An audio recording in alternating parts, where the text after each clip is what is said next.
नमस्कार दोस्तों, इस तरह से हुआ था रेखा और राज बब्बर के रिश्ते का अंत। सड़क पर खाली पैर दौड़ी थी एक्ट्रेस।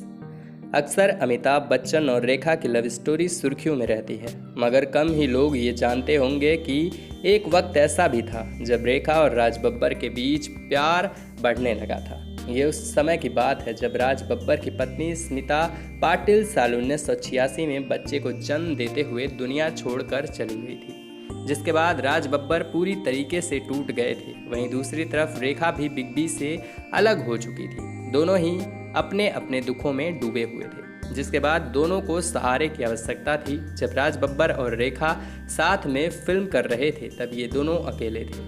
दोनों का यही अकेलापन राज और रेखा को नज़दीक ले आया। हालांकि रेखा ने कभी भी अपने और राज के रिश्ते पर किसी प्रकार की कोई बात नहीं की, मगर राज बब्बर कई बार इस रिश्ते पर खुलकर बात करते नजर आए हैं। एक रिपोर्ट के अनुसार कुछ ही वक्त के लिए सही, मगर दोनों के बीच गहरा रिश्ता बन गया था।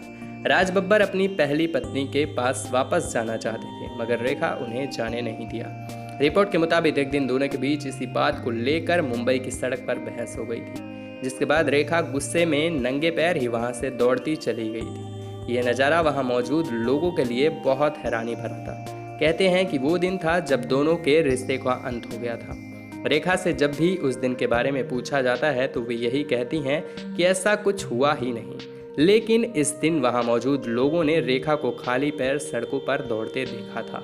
अपने इंटरव्यू में राज बब्बर ने रेखा के साथ अपने रिश्ते को कबूल किया था। उन्होंने बताया था कि हम साथ में काम करते थे और एक दूसरे को बहुत ही सपोर्ट भी करते थे। इंटरव्यू में राज ने यह भी कहा कि वो रेखा के साथ उतना कनेक्टेड नहीं थे जितना स्मिता के साथ थे। राज बब्बर ने बताया कि मैं ये नहीं कहता कि हम दोनों केवल दोस्त थे, ये सब पुरानी बातें हो चुकी हैं। मैंने उनके साथ कई इमोशनल पलों को जिया है। कोई भी इस प्रकार के रिश्ते को जल्दी से नहीं भुला पाता। राज बब्बर ने बताया कि शायद उन्हें हमारे रिश्ते पर बात करने में शर्म आती हो, मगर मैं हमेशा यही कहूँगा कि उस रिश्ते ने मुझ में नई जिंदगी दी थी।